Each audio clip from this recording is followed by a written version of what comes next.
and get hit with the stamina sucker. The stamina sucker, baby. Throwing both hands at once, baby. She's gonna get hit with them, dude. Standing square. Dude, she's gonna get hit with them. She's gonna fight like she's double parked outside again.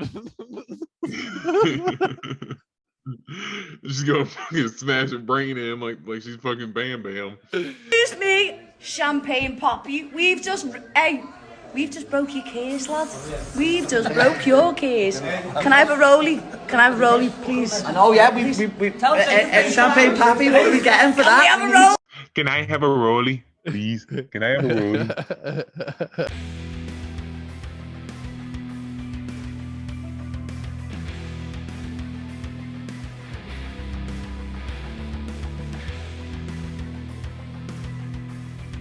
Hello and welcome to the Golden Octagon MMA podcast. I am Matt Anderson. On the other side of your screen, you have Dorian Rose. How you doing this week, man? We're doing good.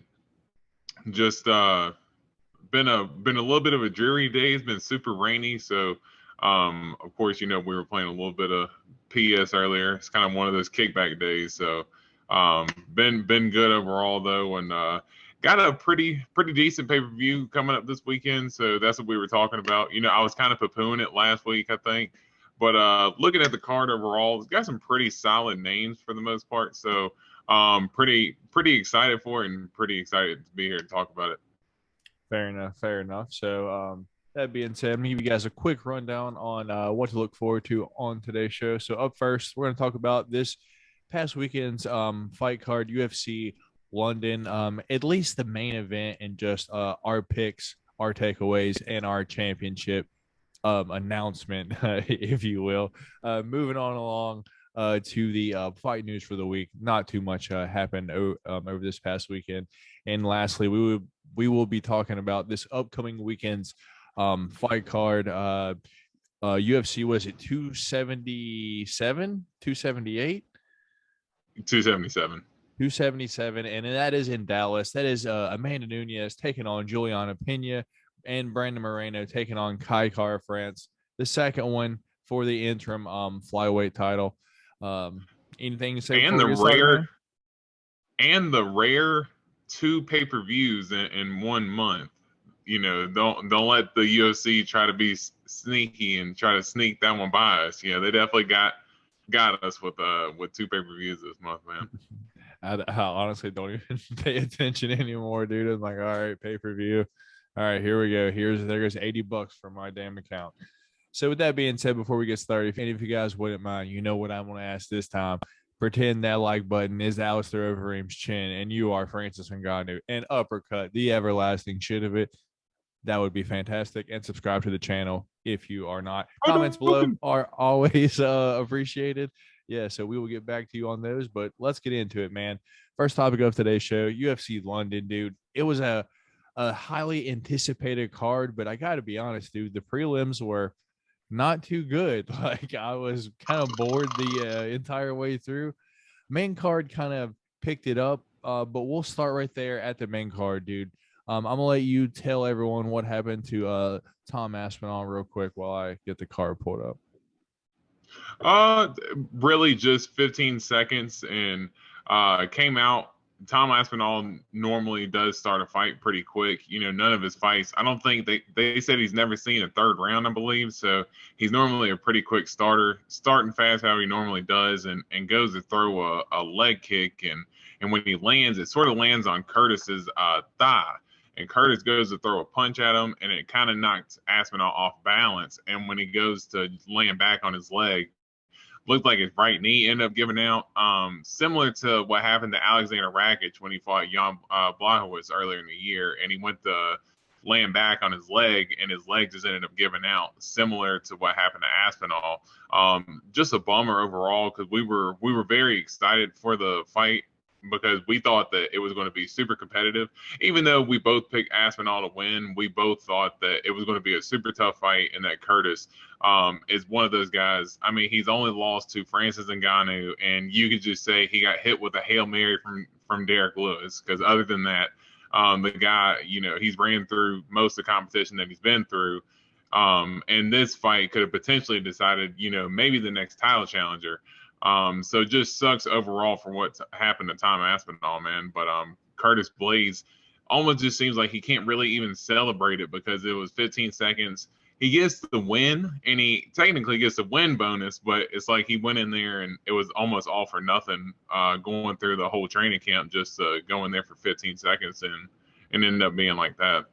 Indeed. So just a bummer overall. I wish Tom Aspinall well, but sad to see like what happened because I do believe he is the future of this division, the heavyweight division, and he's young, dude. What else could you ask for? He's massive, strong. Just I hope he can get well soon. Just a bummer to see overall. And I'm interested to see what they do with Curtis Blades next because he didn't really get a decent win. So there's no title shot. Talk about it there. So maybe like the loser of the next title shot, something like that. Who knows? With that being said, we did both pick Tom Aspinall to win that fight, and we were both incorrect. Moving on down to the co-main event was our first choice difference. Jack Hermanson taking on Chris Curtis, dude. You picked Chris Curtis here. I picked Jack Hermanson here. Overall, it was just a fight that like Chris Curtis just couldn't get in onto Jack, and he was just basically getting picked apart and just frustrated that he couldn't get in on him. Like at one point, he just turned around to his back to him and just stood in the octagon. He was just so frustrated, but fucking Jack Hermanson just doing the smart thing to do overall, staying composed, staying on his bicycle, and just getting like the smart decision dub overall at the end of the night. Yeah, Jack Hermanson definitely fought the smart fight. I thought that Chris Curtis would have came out with a little bit more of a sense of urgency. He kind of was in a position to where, it's kind of like a win-win for him because he's already going in and everybody knows that he's taking the fight on short notice. I know it was about like two weeks or so that he had taken it on, and he had just got done with the fight with Adolfo Vieira. So you could say he was in relatively good shape. But he kind of had nothing to lose here, and he looked like he was I guess he just ended up getting so frustrated when he ended up doing the walk back to the center of the octagon and doing the almost like Nate Diaz, like the double middle fingers and shit like that. It just ended up showing the frustration that ended up boiling over for him to not be able to seize on the opportunity. And Jack just fought the smart fight, man. With Chris Curtis and a lot of his fights with Phil Hawes and Brendan Allen, those guys, he was able to catch them in exchanges. He was able to catch them when they were standing in the pocket, and he was able to land a big shot. Jack Hermanson's a smart fighter, and he's a technical fighter, but he doesn't really have the firepower to stand in the pocket and trade with a guy like Chris Curtis. So he stayed on the outside, uses jab, uses kicks, and he even ended up hurting Curtis there in the second round as well. So he just fought the smart fight overall. Liked what I've seen out of Chris Curtis there. About the last minute there in the third round, looked like he landed a big shot and hurt Jack Hermanson, but overall, smart fight from Jack Hermanson. Indeed. I think he was training like for Darren Till, so it's like that makes a whole lot of sense on like how he was fighting like overall. Man, I felt the frustration for him, but that being said, let's move on down to pretty much the highlight of the night. Paddy Teabaggy Pimblett gets his teabag done over the Monkey King Jordan Levitt, dude. Ends up getting him in a rear naked choke. Round 2, dude. Talk to me here. Talk me through it. Yeah, it was a fun fight overall, and me and you both said that we thought that Jordan Levitt was going to be a good challenge for Paddy Pimblett overall. We knew that Jordan Levitt, as far as his striking, he wasn't going to be able to really keep up in that aspect. But as far as his wrestling, he's got a really good wrestling base. He's got good submissions. He's got good top control, and he's willing to make a fight boring. Just to try to, get his way to a victory. And some of Paddy's losses actually came from being wrestled. So we thought that he was going to be a good challenge, and we actually thought, or at least I believe, that Jordan Levitt actually won the first round. I thought he had a lot of good control. Paddy there at the last second of the first round, he ended up getting that back control and landed a few good shots on Jordan Levitt overall. But I thought Levitt had enough control and enough top control to be able to ride off with the first round. But there in the second round, it was really slick the way Paddy was able to set up that submission, because Jordan Levitt, the way he was positioned when he had him on the cage going for the takedown, Paddy was able to land the knee connected clean. Jordan Levitt goes to grab his leg to take him down because he's rocked, and he ends up getting his he ends up getting his arm trapped behind Paddy Pimblett's leg as Paddy Pimblett locks in the body triangle. It was super slick. He only had one arm to fight off the submission, and with someone as slick as Paddy Pimblett on your back with one arm to defend yourself, it's only going to be a matter of time before he's able to sink in that choke. And it only took about 15 seconds. He was able to lock it in, and it was really good performance overall. Fought through some adversity and was a man of his word and did the Call of Duty teabag. I seen a bunch of people and they were like, "Well, what is that supposed to mean? Like, that's not even a real teabag." If you ever played Modern Warfare 2, that is the exact way of the teabag that he was talking about that he did. So he executed on what he said exactly the way he was going to do it. Indeed. Just an entertainer overall, man. And I just love to see it. So we will move on down to the next one that we picked on differences again, dude. Alexander Gustafsson taking on Nikita Krylov, dude. And I got to be honest, dude, it's just sad to see. I just wanted just a touch of that old Alexander Gustafsson back, but it just seems like, dude, it's just gone and he's just not coming back, dude. He just got crushed by someone that's not even I don't even know if he's ranked. I think he's like bottom 15. He's somewhere up in the rankings, but no, not like top 5 or anything like that. Yeah, dude. And it's just it's such a fall from grace that we've seen, because at one point, dude, if he could have been like the champion, if he was just like 3 to 5 years fucking younger, dude, he would probably be the champion right now, dude. And it's just kind of crazy to see, but in the end, and Nikita Krylov just crushes Alexander Gustafsson round 1, just knocks him out, dude. Anything here on the one that you picked correct on and I picked incorrect on? Yeah, I kind of seen it coming. I didn't think that Gustafsson was going to get knocked out. We haven't really seen him get banged up like that since Rumble Johnson. Now, and he has lost, some fights recently, but when he lost the fight to John Jones, he got taken down, but he got ground and pounded. But it wasn't like he got his lights put out. When he fought Anthony Smith kind of grinded him out and then was able to get the sub on him there at the end. Fabricio Verdum also able to get a submission. So we've seen him get finished, but we never seen him really get blasted like that. And it didn't look like it was really it was good shots that Nikita Krylov was landing when he hurt him, but it wasn't like anything that he had never been hit with before. And just to see him kind of just almost like helplessly falling over, and it almost just looked like he just looked like he was just in there for a check. And I'm not saying that he was, but just the effort that you ended up seeing overall, he just looked like he just didn't belong at all. And to be honest, in my opinion, I thought, after he retired after the Anthony Smith fight, he maybe should have just stuck with the retirement, because he hasn't been able to get a win since. And you feel so bad for him because he did have those close fights with DC and John Jones to get so close to becoming the world champion. And both those fights are absolute classics. I know people talk about the John Jones and Alexander Gustafsson fight, but that DC and Gustafsson fight was also a banger. And that one went 5 rounds as well. I think I guess he just ended up losing the drive for it. I don't know. You just end up feeling bad for Gustafsson, and I hope after this he can end up calling it a career. Yeah, dude. I don't know.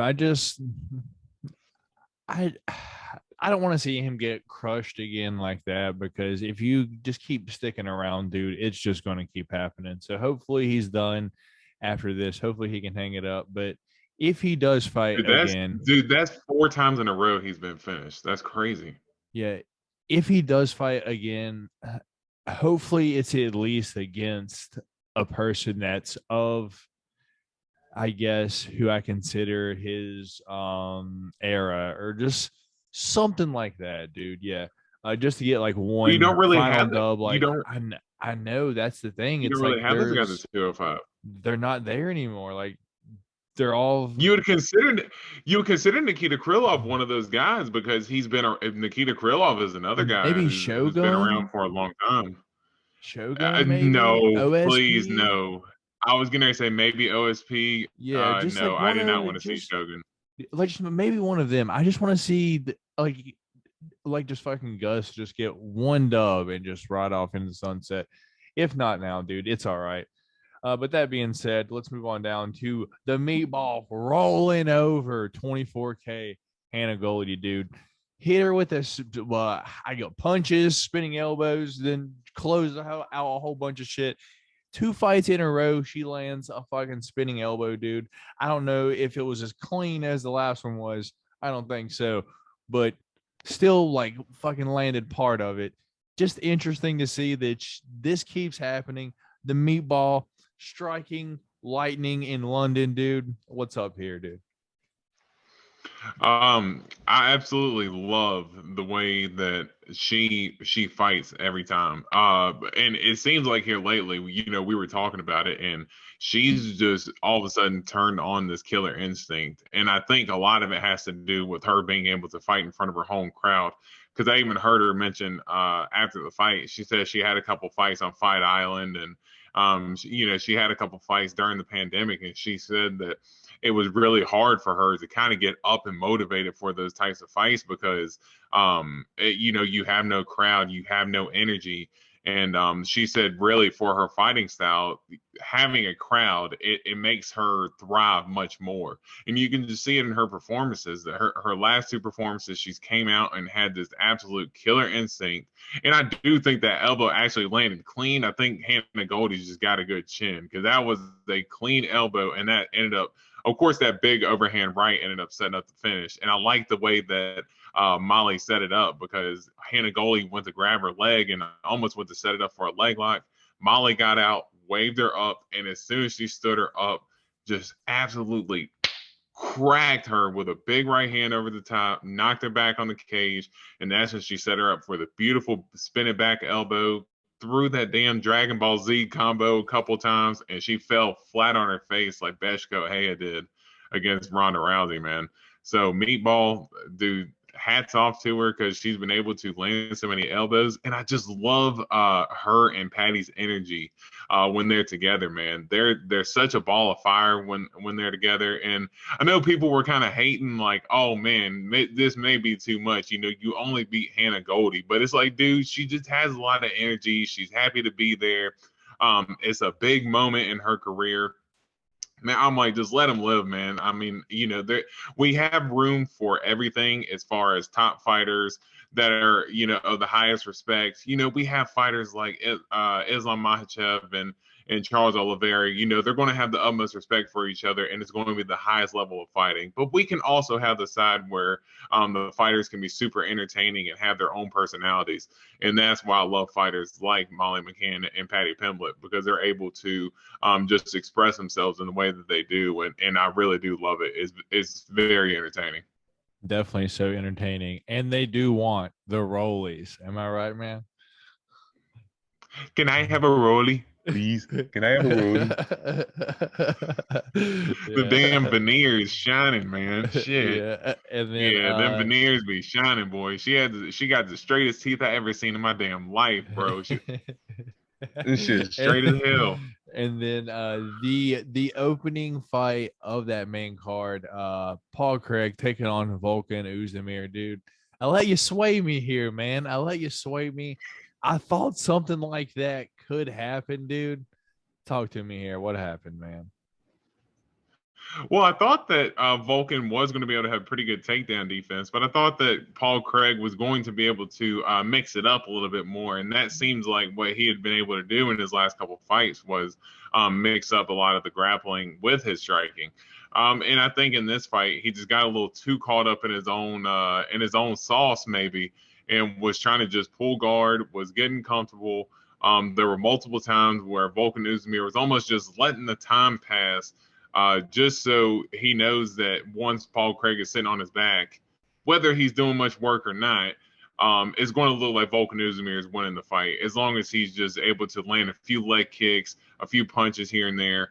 I honestly, Paul Craig is one of those guys. I told you I'd always bet against him in his last couple of fights. He ended up swaying me to believe that he was going to be able to pull off a submission. But I thought Volkan Oezdemir, his back has kind of been up against the wall because he has been kind of shaking his last few performances. He really needed to get back on the board with a dub, and I really think that's really just what he did, was just fought the smart veteran fight, didn't go on the ground with his jiu-jitsu wizard, and kept it standing and was able to ride off with an easy dub. Indeed, man. Indeed. It was just funny to see Paul Craig doing Paul Craig things the entire fight, dude. It's like, hey, man, it's round 3. That hasn't worked at all. Can you at least just try something else? And the bad part, like, he was having some success. Dude, he was having some He's only having success early, though. But no, then I mean, like on his, like on the feet, like he was throwing like on the feet, like he was having some success landing some shots. I mean, it's not like his power shots that he's landing, but he was able to land. But then he just kept trying to do his stupid tricks, and it's like, dude, it's just so head scratching. Just Paul Craig doing Paul Craig things, dude. Indeed, man. Indeed. So that is the main card. Right now we are tied up. You are correct, and I am correct. 1 time apiece. But we are on. I'm just gonna run down the results to the prelim real quick. Mason Jones loses to Ludovic Klein by decision. Mark DeCasey gets it done over Damir Hadzovic by decision. The one that we did pick differently on, Nathaniel Wood versus Charles Rosa. I picked Nathaniel Wood. You picked Charles Rosa. And, man, Nathaniel Wood just basically outclassed Charles Rosa in pretty much every possible part of that fight. He didn't get the finish, though. It was also by decision. So with that being said, go ahead and toss this on. And still this week, baby, the pick champ. JSP Pierce ends up TKO and Makwan Americani in round 2, dude. I actually forgot about that one. Jai Herbert gets it done over Kyle Nelson via decision.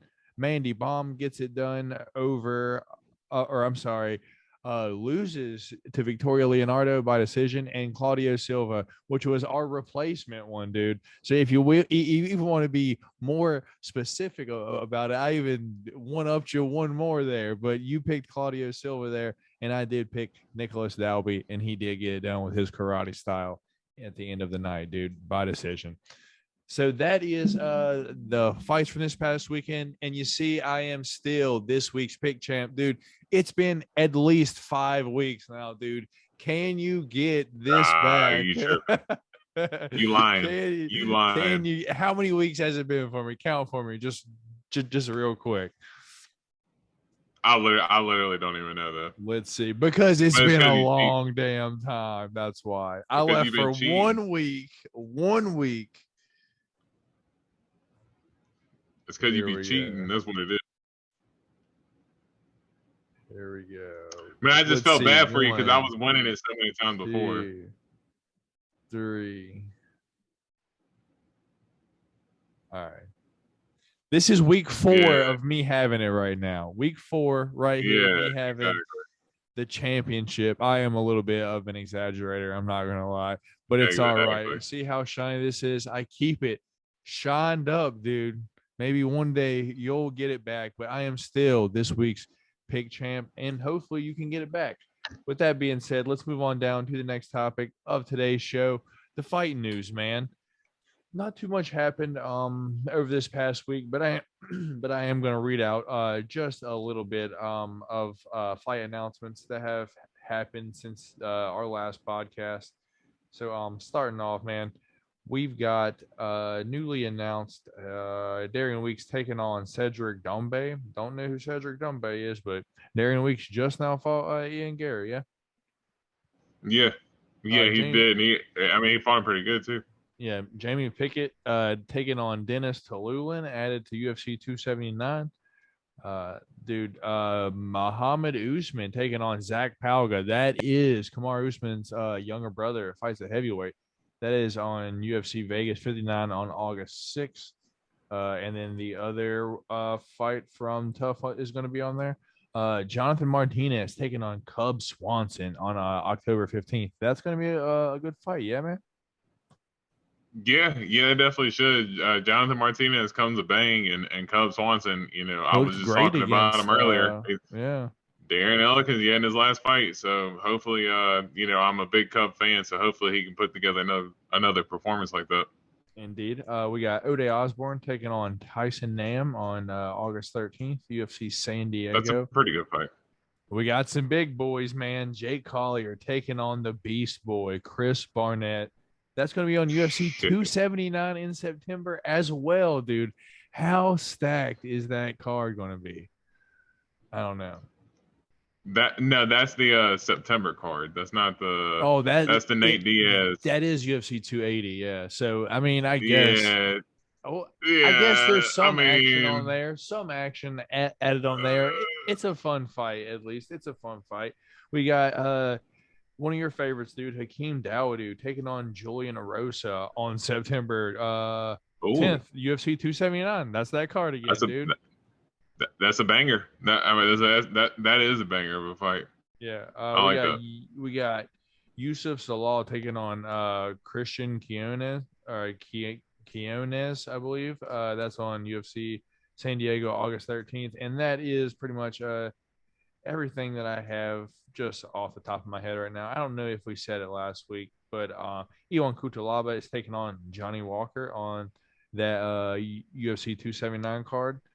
And then UFC 280 is Marina Rodriguez and Amanda Lemos. I don't know if we fucking said those last week, but I just wanted to throw those out there. I don't think we did the Rodriguez and Lemos because I would remember talking about that because we were talking about it before they had announced it. I had said that was the fight that I would like to see, and both those chicks they come in there throwing leather, so that's going to be a super fun matchup and could potentially decide the next title challenger because Marina Rodriguez, arguably, with her resume, she arguably should be fighting for the title right now, and she's actually fighting backwards. And Amanda Lemos, she had the bad loss to Andrade, but this is a good bounce back for her to pick off somebody off in the top 5 and potentially derail them and try to take their hype into a title fight. Indeed. So that being said, let's move on down to the main event of this show, the highlight, the gold, putting the strap up again this week, man. Can you win it back this week? UFC 277, Juliana Pena taking on Amanda Nunes, Kai France, Brandon Moreno, number 2. I guess they're both number 2, but I guess we'll start here at the main event, dude. I already have my pick locked in. It's in my gut. I already know what it is. I'm going to let you start off here, but start off with a question that I'm going to ask you, kind of elaborate, and then fucking give me your pick at the end. Can Juliana Pena win this fight if Amanda Nunes does not gas? And go. Oh, well, I mean, honestly, for Juliana Pena to win, I think it's going to have to be similar to what she did in the last fight, and that is to gas Amanda Nunes out. She said that going into that fight was she was going to take the fight to her, and Amanda's not used to fighting like that, and she wasn't, and it looked like she was a fish out of water when she was able to hit Pena a couple of times and not get her out of there. So no, I think in order for Pena to win the fight, that's going to be the way that she does have to get it done is to gas her out. But I do think overall it is a good matchup. between Pena and Nunes. I do think that Pena, obviously, she's already done it once before. She's definitely capable of doing it again. She has the grappling ability to, if she does gas Nunes, she definitely does have the ability to take her down and do exactly what she did in the first fight. So what's your pick? Are you going Pena here, or are you going Nunes? Man, I'm not gonna lie. I've been going back and forth. Nunes, she is obviously, her resume speaks for itself as far as the scalps that she's been able to collect. In all of her fights, she's been able to finish most of her challengers, and I think it was a little bit of shock when she wasn't able to finish Pena in the first fight, and then Pena was there to still bang it out with her. I think Amanda Nunes is definitely capable of fighting a more reserved fight, and I think that's what you're going to end up seeing is a more reserved Amanda Nunes. I think she's going to be landing her shots. She's going to be the better striker overall. She has her new camp set up around her instead of her being an ATT. With kind of just thrown in there with a whole bunch of people. The camp that she's with now, I believe, is she training? Is it MMA Masters? Now I can't remember who it is that she's She has her own camp, dude. Yeah, okay, but I didn't know if she was getting it from them, but I do know that she has her own camp, and I think they're going to have her fight a little bit more reserved, and I think she ends up getting a decision win. So I think Amanda Nunes by decision. Fair enough, dude. I'm glad you picked it. So I asked you yesterday if you watched a countdown yet, and you said no.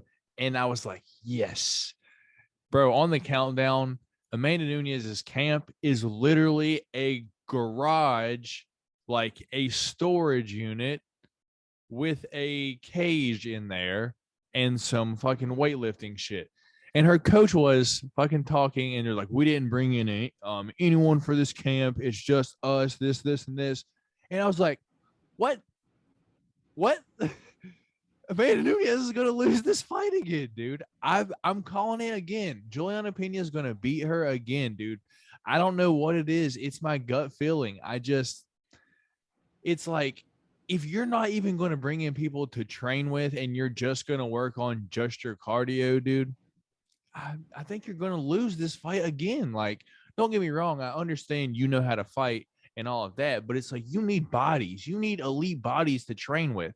And if what her coach said is true, that blows my mind, dude. It's like, who is she training with? Well, I mean, there's obvious. Now, how are you the one that ends up having the foggy camera? It's always me. It always is. Always ends up being me. I don't know, dude. But that blows my mind. It's like, how you're not even going to have sparring partners, like, or anything. It's dude. Yeah, but I mean, if you look at a lot of the top level fighters now, a lot of them aren't even sparring anymore, thanks to Max Holloway. Now that he's kind of set the blueprint for, I don't even spar anymore. I just kind of go in and do my work and kind of do what I'm supposed to do. And I think Amanda Nunes for now, what is she, 33, 34 years old now? So I mean, she's 34 years old. She's been fighting long enough, dude. She's been fighting since she's been like 21, 22 years old. And she's been in the UFC for a very long time as well. How many championship fights has she been in? So she's been there, done that as far as, being able to fight. She knows how to fight. I do think the biggest thing for her is for her to work on her cardio, because it's not like her going into this fight, man, you really need to work on landing a right hand. No, she landed plenty of right hands. She just wasn't able to put Pena away. So I think if they're just able to kind of tighten a few things up and able to work on her cardio, I really think that's all Amanda Nunes kind of really needs to be able to get the win. Because if you go into all the aspects of the fight, Amanda Nunes checks off as a better striker. She has good jiu-jitsu. Now, she's not as great off of her back, but the only check mark you would give for Pena over Nunes is the gas tank. And if Nunes is able to close that gap in the cardio, I just don't know how. I don't know how Amanda Nunes should lose the fight if she has her cardio in order. Gonna get hit with the stamina sucker. The stamina sucker, baby. Throwing both hands at once, baby. She's gonna get hit with them, dude. Standing square. Dude, she's gonna get hit with them. She's gonna fight like she's like, double parked outside again. She's gonna fucking smash a brain in like she's fucking Bam Bam. Man, I think Juliana Pena gets it done again, though. I just feel like Amanda Nunes is like, if you're not training someone wrestling your ass all the time, getting jabbed, like when you're not loving, I mean, because it's like no one's done that to her. And if you're not training for that to happen again, dude, I feel like it's just on the table to happen again. And still, I'm going Juliana Pena, and that is our first pick difference of the night. Brandon Moreno taking on Kai Don't Blink Car France, dude. This one is one that I have been flipping back and forth on, but I have my pick in my head. It's right behind me too, so I can't change it. Believe it or not, I already have my pick. I'm gonna let you go first again, man. Who you going here?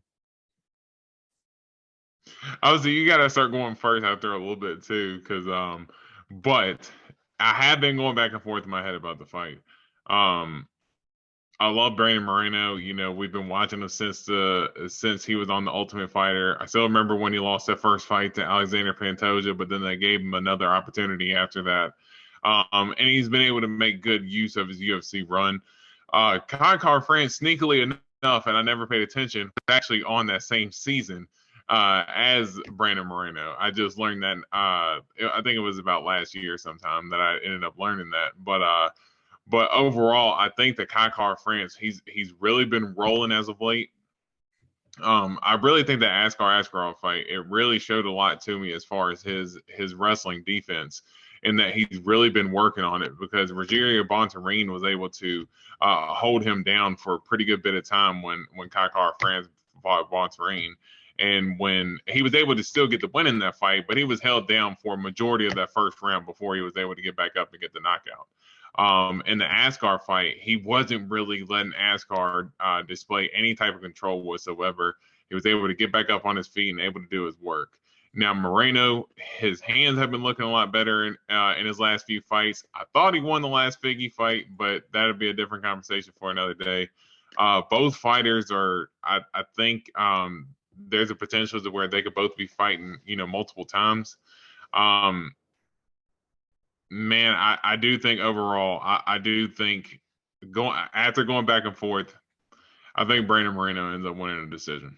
I think Kai Car France. I think Kai Car France not having a 5-round experience is what's going to ultimately be the Achilles heel. Whereas Brandon Moreno, he's been here and done that in 5-round fights, and I think that that's going to come into play at the end of the day.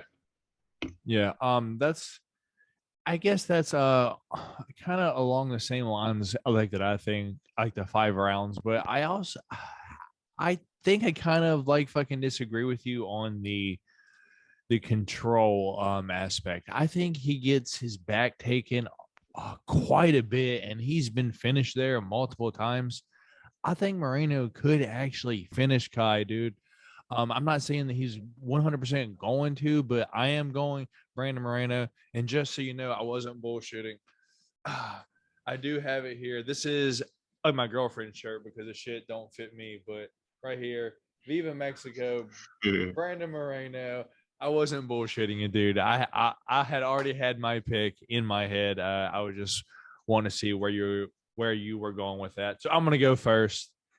Derek Lewis taking on Sergey Pavlovich. Sergey Pavlovich coming off of 3 first-round knockouts, dude.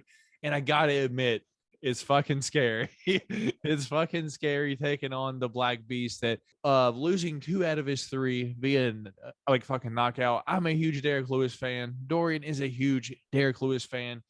He's right behind me, the Black Beast himself.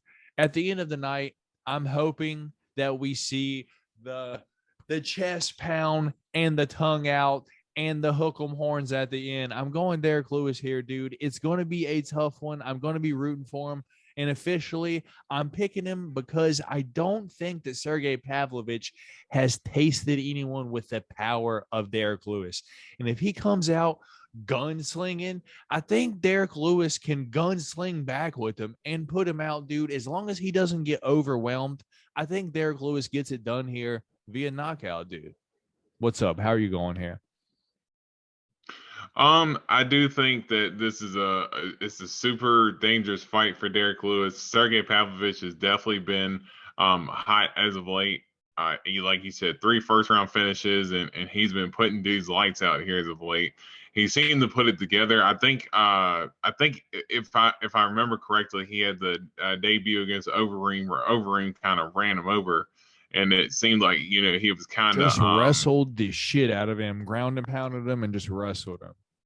Yeah. So I do remember that fight pretty vividly, and yeah, Overeem ran him over, and I know Sergey Pavlovich has kind of been a little bit for him, kind of, I guess, getting to stay active and more consistent in his fights. Derek Lewis, it is a very scary fight. I do think that he's fought at a little bit more of the higher level. I think that Sergey Pavlovich is working his way up. I do think Derek Lewis, when he fights in Texas, it seems like he's always there's something off with him. Houston specifically, but I do think that his back is going to be against the wall. He's going to need a big win. I do think that Sergey Pavlovich, he hasn't been at this high level, and man, I gotta hold my guy down. Come on, man. USA, I gotta hold him down. USA in this hole. Indeed, man. So we are both going Derek Lewis here. Surprising, kind of, because we are both kind of high on fucking Sergey, but can't bet against the Black Beast, dude. And I feel like as soon as everyone starts being like, damn, that's a tough fight for him, that's when he's like, nope, let me shut everyone up real quick and show everyone who I am. In case y'all forgot the Black Beast, that's how we're going. Alexandre Pantosia taking on Alex Perez, dude. A lot of experience between these 125 fight. Off the top, I got to go Alexandre Pantosia. These dudes are pretty much both firecrackers, but I almost feel like Alexandre kind of like fucking lures people into that because he thrives in it. And once they get fucking going, he takes them down, gets the back, dude. He's got great back control, great subs from everywhere.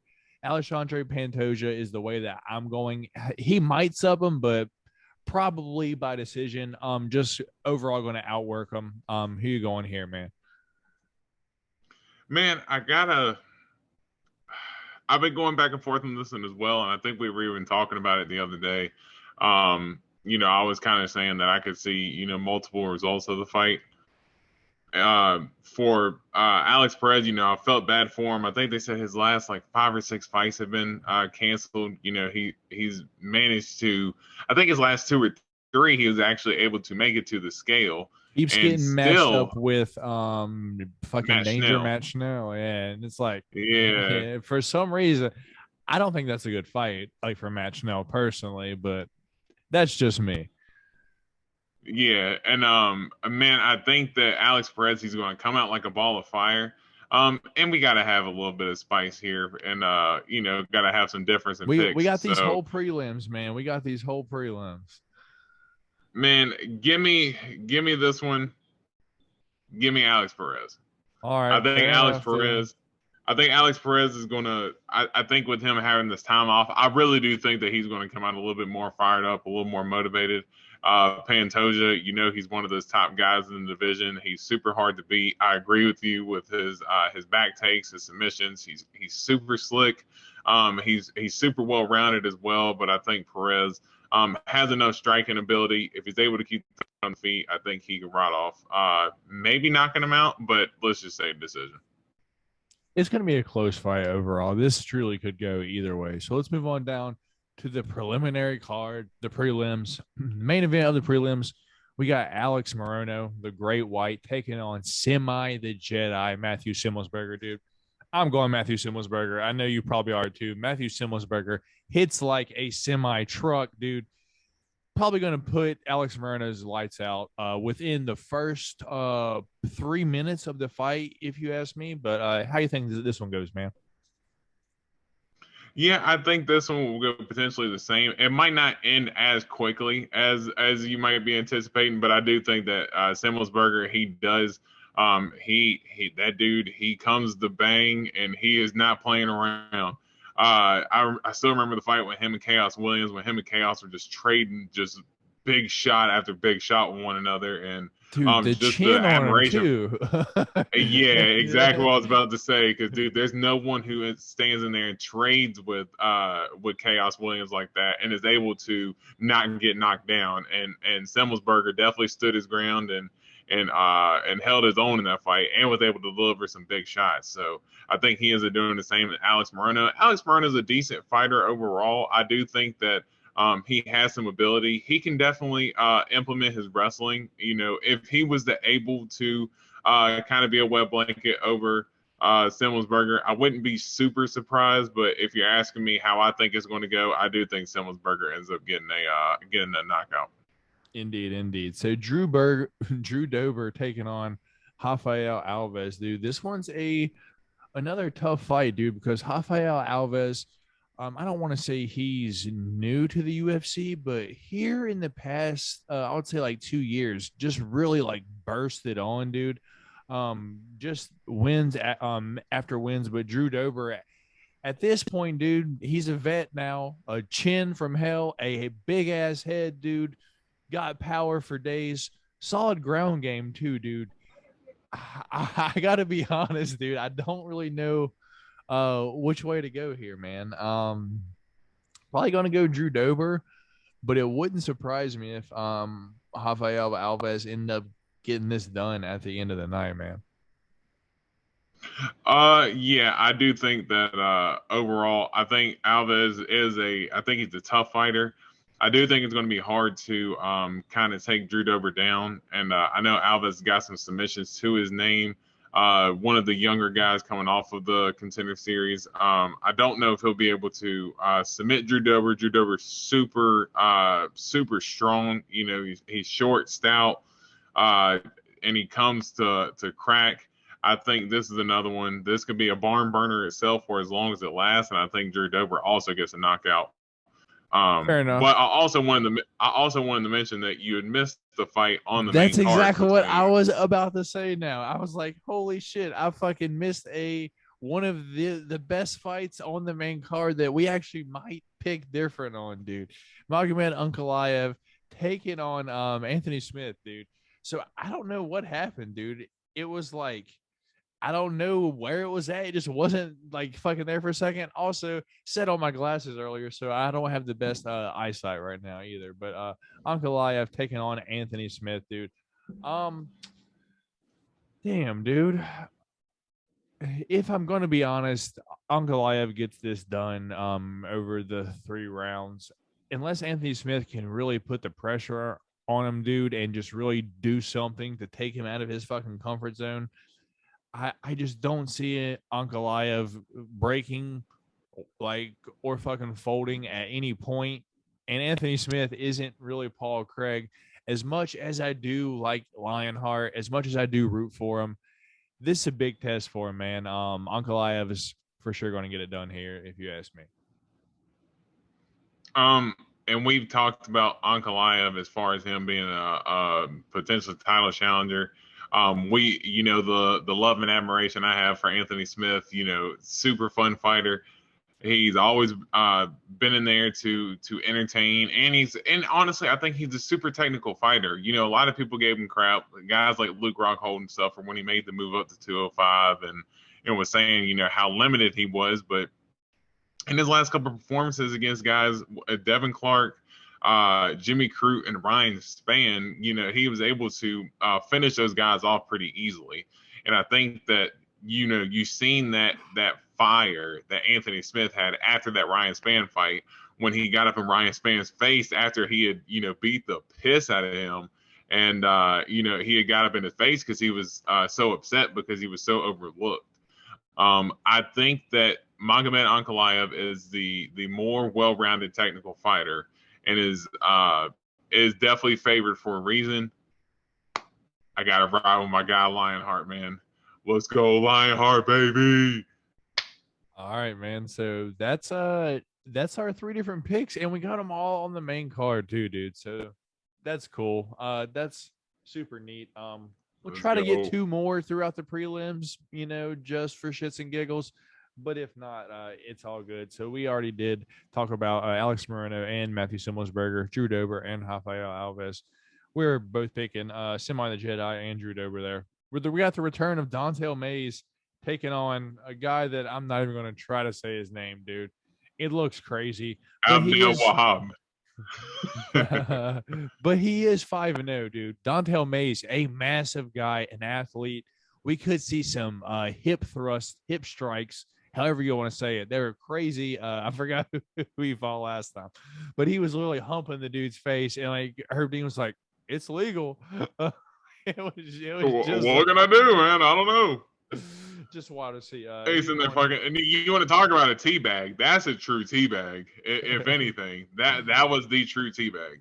Who you going here, man? The 9-4 Dante Mays or the 5-0 Hamdi Abdel Wahab? Hamdi Abdel Wahab. That is a hell of a name. Just looking at it, it just looks like it's something that you might see like in a fictional book or something like that. It's not anything that's like what you see when your children are like fucking like learning like the letters and they're just writing random fucking letters. That's what the dude's name looks like. Hey, yeah, it's very much just a scribbled name from like a 6-year-old or something like that. I think Dontel Mays, we just know a little bit more about him. I do think that he has big power. He is susceptible to getting taken down and getting submitted. So, considering we don't know much about Hamdi, if he came in and took Dontel Mays down and submitted him, I wouldn't be surprised. You know what? Fuck, because I think I kind of know where you might be going with this one.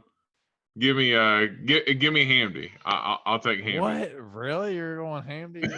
A guy that you don't even know about. This guy's going Hamdi. Well, Hamdel, I said Hamdel. Dontel Mays, in his like fucking last fight showed a completely well-rounded like fucking wrestling game. So that's like fucking kind of surprised me that you are like saying that, but yeah, I'm for sure going Dontel Mays here. Jakar Close taking on Rafa Garcia. Rafa Garcia really good, dude, but Jakar Close, he has a hard time. I feel like he has the worst weight cuts, dude. Like this dude drains himself so much, and fucking Rafa Garcia is just in people's faces nonstop. Got killer leg kicks too. Dude, I might go Rafa Garcia here over Jakar Close. I'm not sure if he's gonna knock him out, but dude's got power in his hands. They're roughly the same height, 2 inches, like fucking difference, but reach is the same. I'm going with the Mexican heart, baby. Rafa Garcia over Jakar Close. Where you going, Doran? Damn, that is surprising. I do think that Jakar Close. I think Dude, Jakar Close got KO'd by a push. that was a little unfair. He didn't get it was a TKO. It wasn't a knockout. It was a TKO. It was a doctor stoppage. Tell him it's a doctor stoppage. But but I do think I think Jakar Close, he's been seeming to put it together a little bit more here as of late. It seems like since that Jeremy Stevens thing, he came out in his last fight and he really made it a point to go out and knock out his opponent. And I think Jakar Close can fight with a little bit more of a chip on his shoulder. Hey, maybe we could throw this in our picks too. But yeah, I'll take Jakar Close. So that's 5, man. That's all 5. I was say you want to do that? That's all 5, dude. So that is pretty nuts, dude. So let's move on down to the early prelims real quick. Michael Morales, that big ass guy, He's returning this weekend against Adam Fugit. Please keep an eye out for this guy on the early prelims. 13-0, taking on Adam Fugit, 8-2, dude. This dude's going to get crushed. He might get subbed. He might get fucking knocked out. But Michael Morales for sure getting this done. There's not many fights on this card that I'm super confident in, but this guy is for sure getting the shit done at the end of the night. Jocelyn Edwards taking on the Fire Fist, Jian Kim, dude. He got there. Or I guess, do you think Adam Fugit has a chance, or do you even know who Michael Morales is? No, I remember who Michael Morales is. Okay. I remember the last fight he had against Trevin Giles, and he went in there and put it on Trevin Giles pretty good. So yeah, he looks very promising. I know he has slick submissions, and he was able to get the knockout in the last fight against Trevin Giles as well. So yeah, I definitely think that Michael Morales, he's going to be someone to look out for at the welterweight division. And yeah, I agree with you. I think he's going to be able to get the dub. And on the Jocelyn Edwards versus Ji-Young Kim, we might have another different pick here, dude. Man, honestly, between the two, it's very tough. Ji-Young Kim, she's tough.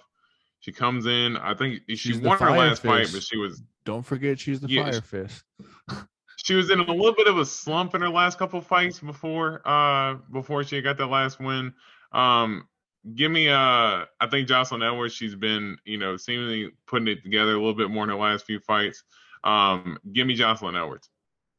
All right, we're not gonna throw this one in there because we already got 5, but we are. I am going Ji-Young Kim, the Fire Fist. I don't know why I'm such a fan of her, dude. I just root for her so much. She doesn't have good takedown defense or fucking wrestling at all. So the only Panama fighter, Jocelyn Edwards, probably want to come in here and take her down, fucking wrestle the shit out of her. Jocelyn Edwards probably fucking gets it done here, but I'm going to be rooting for fucking Ji-Young Kim. Obviously not going to be a fucking pick on our shit, but one that I have heard a lot about this guy, Ihor Potera. I heard a lot about him, dude, and dude, for some reason, I like the Nikolai, like the Negamarianu, dude. For some reason, he's super hype. Only lost once, dude, but didn't look too good to me. I'm not in on him. I'm going Ihor here, dude. Yeah, I think the same. Ihor, I believe he had a big fight on the Contender Series last year, if I'm not mistaken. But I do think that I'm sorry. What's his name? Nikolai Negamarianu. Yeah, I thought his last fight against Kennedy Nzechukwu, I actually thought Kennedy won that fight. And Nikolai did end up getting the split decision there. He's a little bit small at 205. He's like short. He looks like he might be about 6 foot. So when he goes in there against a lot of those bigger 205ers, I think it's going to really play against him. And I think Ihor, every single time I say Ihor, it reminds me of the damn.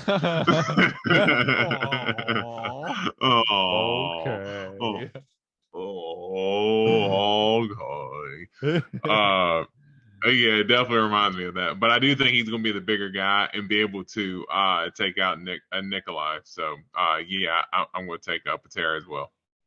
Fair enough. And the opening fight on the card, I believe, yeah, this one early prelims, it's going to be Orion Kosei taking on Blood Diamond, dude. Blood Diamond ended up getting finished by fucking Jeremiah Wells in his UFC debut. He is now 3-1, but now he's going to be taking on Orion Kosei, 7-1, that has a fantastic ground game, good wrestler overall. This is pretty much wrestler versus fucking kickboxer striker, dude. Who you going here?